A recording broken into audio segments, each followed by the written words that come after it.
Kobitistania. Pierwszy człon łacińskiej nazwy kozy pospolitej świadczy o przynależności tego gatunku do rodziny piskorzowatych Kobitidae.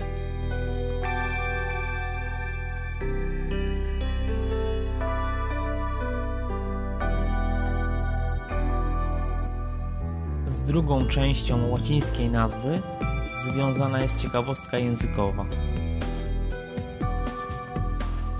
Jest to pochodna na skutek konsekwencji rozbudowy słowa tenebre, co w bezpośrednim tłumaczeniu znaczy ciemność.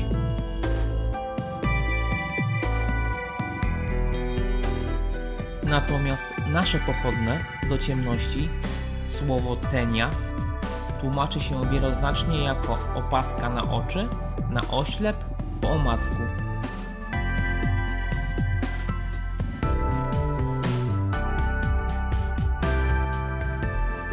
I faktycznie, gdy przyglądamy się kozie pospolitej, możemy dostrzec na jej głowie ciemną, cienką, podłużną plamkę przechodzącą z dwóch stron na wysokości oka.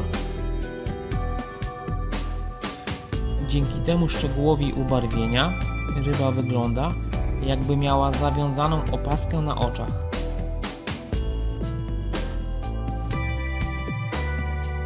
Może dlatego literatura bezwiednie powiela niesprawdzoną informację, że kozy prowadzą jedynie nocny tryb życia, a w ciągu dnia zakopują się w piasku. Jest to mit. Wielokrotnie widywałem te ryby aktywne w środku dnia.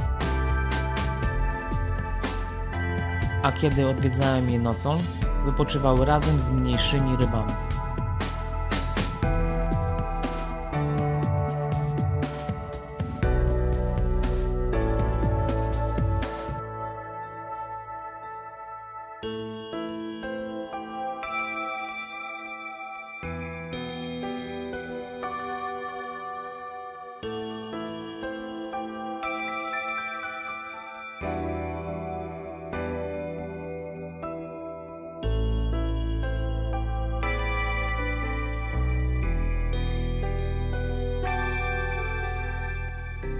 Prawdą jest, że malutkie oczy kozy pospolitej nie są najlepiej rozbudowane, ale powodem tego nie jest nocny tryb życia, tylko charakter środowiska, w którym te ryby żerują.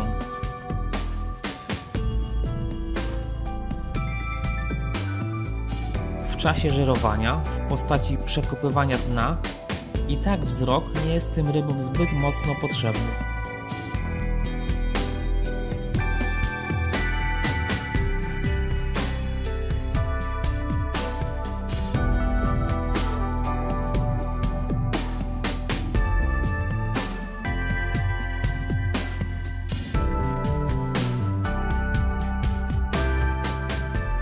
W odróżnieniu na przykład do małych okoni, które w tych płytkich wodach sąsiadują z kozami, chroniąc się przed dużymi drapieżnikami.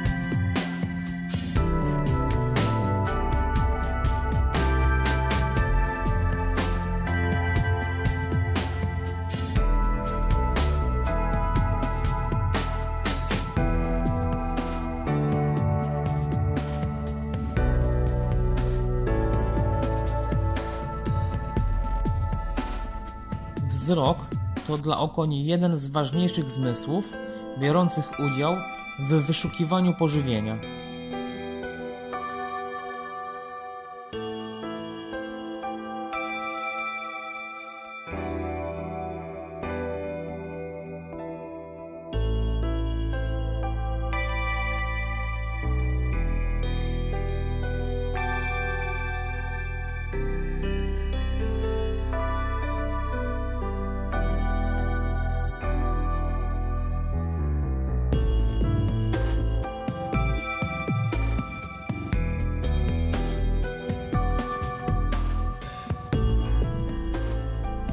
możemy zaobserwować, jak ciekawskie okonie bystrym okiem bacznie rozglądają się w otoczeniu.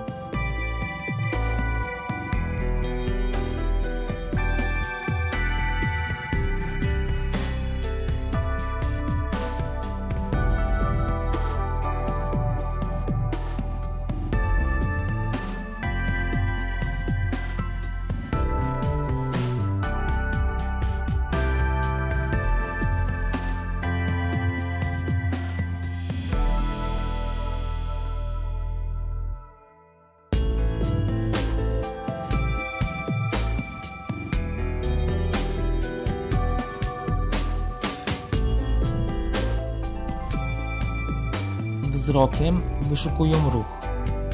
Następnie sprawdzają, czy jest to ruch czegoś, co nadaje się do zjedzenia.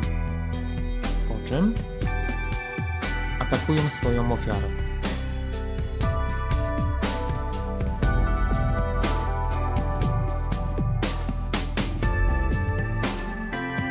Kozy wzrokiem rejestrują dużo mniej szczegółów.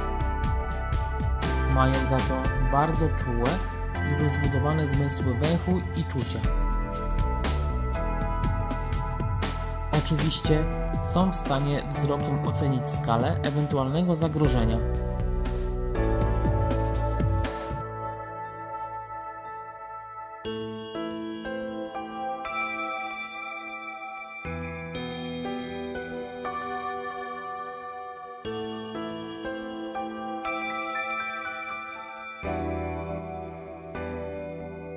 Małe okonki, nie mogące jeszcze zagrozić kozom, są przez nie prawie całkowicie ignorowane.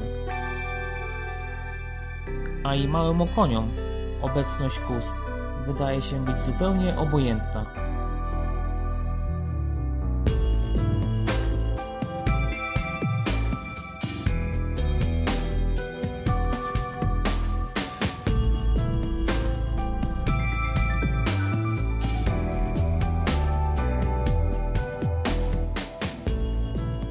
Nie bez znaczenia jest też ochronny układ i wielkość plamek na ciele kozy.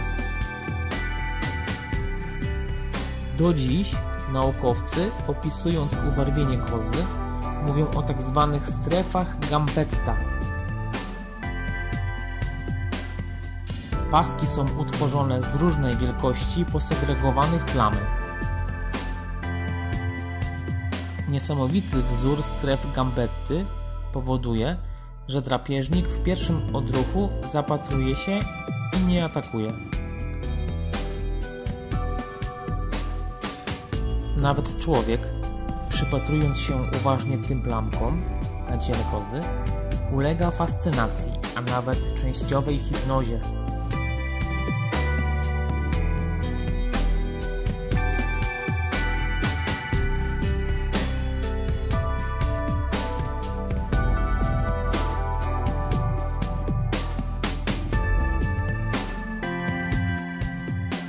To jest oczywiście tylko jeden element mechanizmów obronnych koz.